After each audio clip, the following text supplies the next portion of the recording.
Usually there's like, oh, there we go. We're live. There we are. All right. Hi, everyone, and welcome to another Ms. JD Chats. Today, I'm here with Grover Cleveland, the author of Swimming Lessons for Baby Sharks. He's here to talk to us today about how to be successful as a summer associate. I'll let Grover introduce himself with any other info he wants to share. Okay. As Laura mentioned, Grover Cleveland is my real name. I'm not related to the 22nd and 24th President of the United States. I was named after my grandfather, and he was named after the president. And I was a lawyer in private practice here in Seattle at Foster Pepper for about 10 years. And I represented the Seattle Seahawks football team. And I like to say that my biggest contribution to humanity as a lawyer was getting the liquor license for the football stadium. So if you're in Seattle and you're at a game, you're welcome. And I wrote Swimming Lessons for Baby Sharks because I didn't like to see new lawyers struggle. And I took notes throughout most of my career and then talked to lots and lots of other lawyers.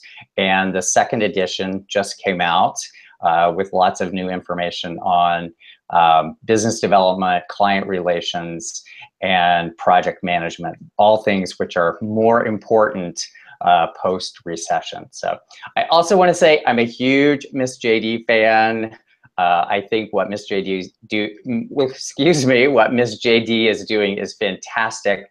And I actually met Laura a few years ago in Texas at a Miss JD conference, and she was so poised that I was certain she was already well into practicing law, and I only found out later that she hadn't even gone to law school. So I'm glad that she's now gone, because you're gonna be a rock star. Thank you. All right, so it's your first day at the law firm. A partner hands you an assignment. What should you ask when they give you the assignment? One thing that may seem obvious is just to make sure you understand what exactly the person is trying to get you to do, what they envision the final product to be, because people can say the exact same thing and mean different things. So don't forget to ask questions and find out what kind of work product it is that they need. You also want to be sure you understand what the deadline is. And I would also ask for samples so you can get an idea of what they're thinking of in terms of the final work product. When you're working on an assignment, how frequently should you be checking in with the assigning attorney? Like every day, every few hours, whenever you have questions? Is there a certain periodic check-in time that you would recommend, or is it kind of more flexible? I would say it depends on the particular assignment. Obviously, if it's an assignment that's only going to take you 2 days, then you don't want to be checking in every hour. You probably don't want to be checking in every hour no matter what, because people are busy and you want to respect their time. If you're checking in, you want to compile your questions in an organized way, so when you do check in, you make the best use of everybody's time.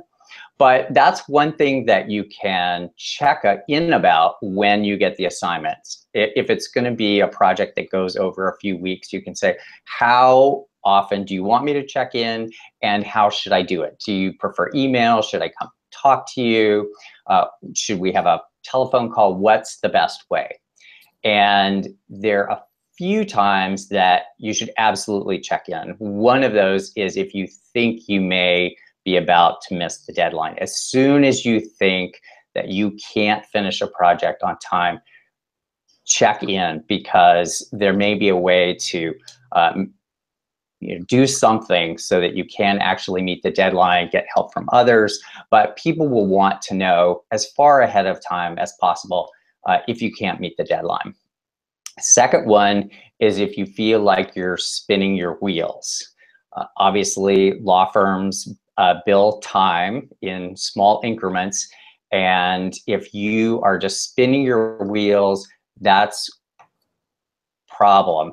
Most of your time may not be billed to clients, but people want to see that you will have the judgment to check in and stay on track, rather than just digging and digging away. Right. So what are some other ways that you can stand out in a positive way during the summer? One of my favorite ones that's really easy and people forget is to thank people. And there was a Wall Street Journal article about a survey probably about a year ago, and it said only about 30% of people in the workplace thank each other.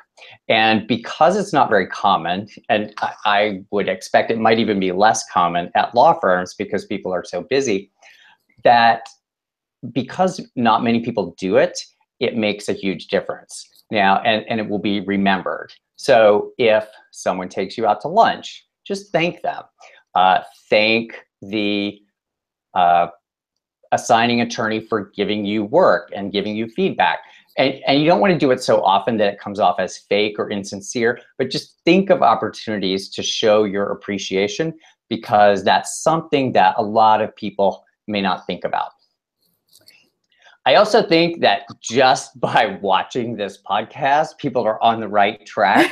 And I find that law firms want people to take initiative and be focused on trying to do the right thing. That is huge.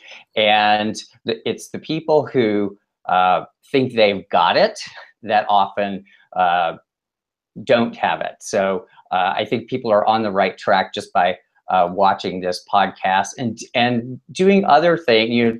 Read other articles on what you can do as a summer associate. The main thing that people are interested in is that you can, in fact, do high quality work. There's already a presumption because you've gotten the offer, and they want to make sure that you will be easy to get along with, because law firms can be stressful, and they hope that you are their colleague for a long time. So one other thing is to show enthusiasm. Be eager to help and contribute to the firm, not just take advantage of all the social activities. So what are some common pitfalls that people can avoid over the summer? Well, alcohol can be a problem because there are lots of fun activities, and it's easy to relax a little too much and forget your professionalism, let your guard down, tweet out something at an event that you shouldn't be tweeting. The column that I do for Miss JD also runs in Above the Law, and I had sent out a tweet about a column that I had done on professionalism at events, and David Latt, who is the editor of Above the Law, responded to it. And my tweet was something along the lines of, remember not to get wasted at firm functions. And his reply to the tweet was, or do get wasted and tell us. And I've always remembered that, because you don't want to end up in Above the Law for your summer associate stint. There's always one every summer. There's always one crazy story that comes out every summer on Above the Law. And you don't want to be that person. That's not a good thing. No. That's standing out in a bad way. One other thing is people not planning ahead and cutting corners at the end of an assignment. And this sounds a little counterintuitive, but as a summer associate, try to remember not to take on too much work. People are going to be expecting that what they get from you is your best work. So try to finish your projects early, let them sit for a little while, give yourself enough time to use firm resources. Most large firms have editors, proofreaders, and other people who can make your work better. And that doesn't cost the client anything usually. So if you can plan ahead and finish up your assignments early, so on the day they're due, you are just doing minor tweaks, that will help you stand out. And if you can turn them in early, that's another way to stand out, because often people get assignments turned in at the very, very last minute. And if you can under promise and over deliver, that's a great way to stand out. Awesome. So what are some ways that as a summer associate you can ask for feedback and then incorporate that so that you can continue improving over the course of the summer?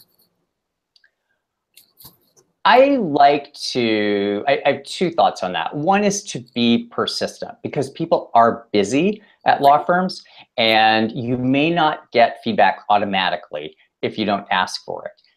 And if you ask something like, how did I do?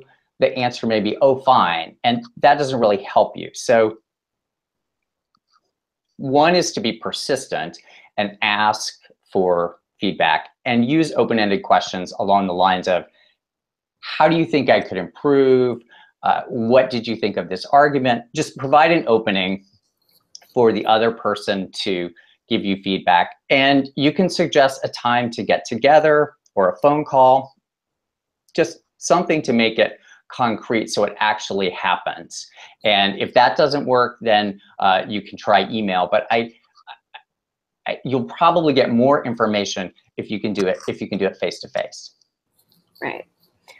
So we talked a little bit about those fun summer social events. Are there any particular reasons why summer associates should try to go to as many events as possible? And other than being careful with the alcohol, any other tips for success at those events? Well, I alluded to this at the beginning, and one of the things that people are looking for is, will you be a good colleague? So the more people you can meet, the better. And I would say, yes, definitely go to social events unless it's going to cause a problem with your work. I wouldn't go to a social event and then turn in sloppy work because you didn't have time to finish it. But in general, try to go to as many social events as you can. I would try to go in with a plan and say, okay, I'm gonna try to meet 3 people. And maybe it's these 3 people, and if you've done a little research on them, that may make the conversation more comfortable. If you ask them questions about themselves, you'll get information, and that sort of takes some of the pressure off of you. A lot of people can feel anxious if they feel like they're having to sell themselves. So try not to do that. Just ask them about themselves and they'll be happy to tell you, and then you'll learn more about the firm. And just keep it professional and remember, it's a work function. Very true. Don't forget your filter.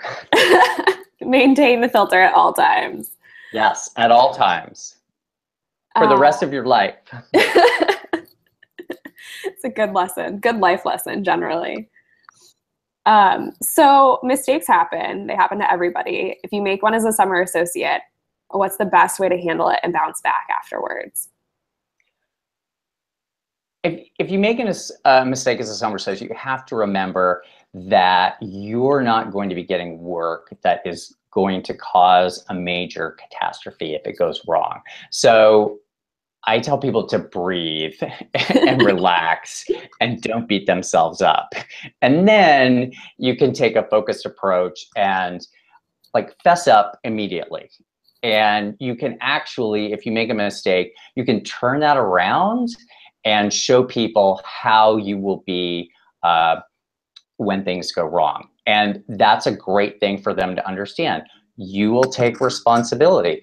If you can fess up quickly and suggest a solution and show an eagerness to fix the problem, you should be fine. The only thing that may cause problems or causes the most serious problems is if your mistake seems sloppy. If you're giving the impression that you don't care, then that can send off red flags. But if you're conscientious and trying to fix it, you should be fine. And actually, it gives you a chance to demonstrate qualities that lawyers like. And I would also suggest that people, you can Google this. I have an excerpt of a portion of my book that Katie helped with, Katie Larkin Wong, past president of Miss JD. It's a section on grit and growth mindset. And I love the concept. The concept of growth mindset is your perception of yourself that you can improve your skills. And that's very important in a legal capacity, particularly as a summer associate, because you're not expected to know very much. And grit is perseverance and continuing to improve yourself and not giving up and being resilient. And if you should be able, I believe it's on the ABA career website. There's the excerpt from my book on grit and growth mindset. And the ABA Commission on Women also has some great resources. So I highly recommend those. I also love, I remember when I was reading your book, you had a line that said that like no one's, at least in your first few years of practice as a summer associate, there's no mistake you could possibly make that someone else hasn't made before. And like they've seen it all, which is also a great way to keep things in perspective. That's right, yes. And if you panic, that takes away, the energy that you put into panicking takes away from your ability to fix the problems. And so just remember, you're not the first, and just focus on fixing it. That's what you need to do. All right, so a lot of times career services offices will say that once you're in the door, you've basically got the offer, you just have to get through the summer. So why should you still treat the summer as one long extended interview? Well, there is a presumption that you will be a great lawyer because the firm has decided to, after a long process already, to give you an offer as a summer associate, and you've proven your academic success, and so generally there is a presumption in your favor. But it is possible that the firm would make a decision that you would not be a good fit for whatever reason. So you do need to just keep in mind that people are paying attention to how you're acting, how you're interacting. And because it's only 8 weeks, they have to extrapolate to make decisions about how you would act over the long term. So if, for example, you're not nice to one of the staff members as a summer associate, they may conclude that that's how you would be as an associate, and that might cause them pause. So just remember to keep your filter on and try to do the best work possible and keep calm and be awesome. All great advice. So I think those are all the questions that I had. Was there any other tips or tricks you wanted to make sure that summer associates had before they head off into the summer? I can't think of anything. Again, the two main things are to try to meet people. I would encourage people to seek out the kind of work that they think they're interested in, because that can help people decide, what areas they'll go into in the future. And if you're doing work that you are passionate about, you're likely to do better work. So don't be passive about the kinds of work that you seek out.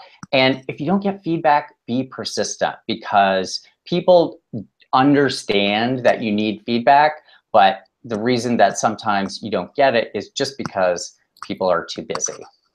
Right. Oh, and I have one more thing. If people have questions, they can email me, Grover@lessonsforsharks.com. That's Grover@lessonsforsharks.com, or Twitter @BabySharkLaw, and I will answer them on the Miss JD website. And the first 10 people, I will send you a baby shark stress ball. I still have mine. It's sitting on my shelf. a whole new group was just born in Seattle. So Oh, that's so exciting. there you go. All right, so we will post Grover's, I'll put Grover's email address and Twitter handle in the description below if you want to reach out with questions. You can always reach out to @MsJDOrg on Twitter with questions, and check out ms-jd.org for more information, more chats. If you're interested in more of these monthly video chats, hit the subscribe button and you'll be notified every time we post a live video. Also hit the like button if you made it to the end of this video and want to see more. Thank you so much, Grover, for taking time out of your busy schedule to chat with us. This is all really great advice. I know definitely things that I will be keeping in mind this summer. Great. Thank you so much. I loved it. Thank you.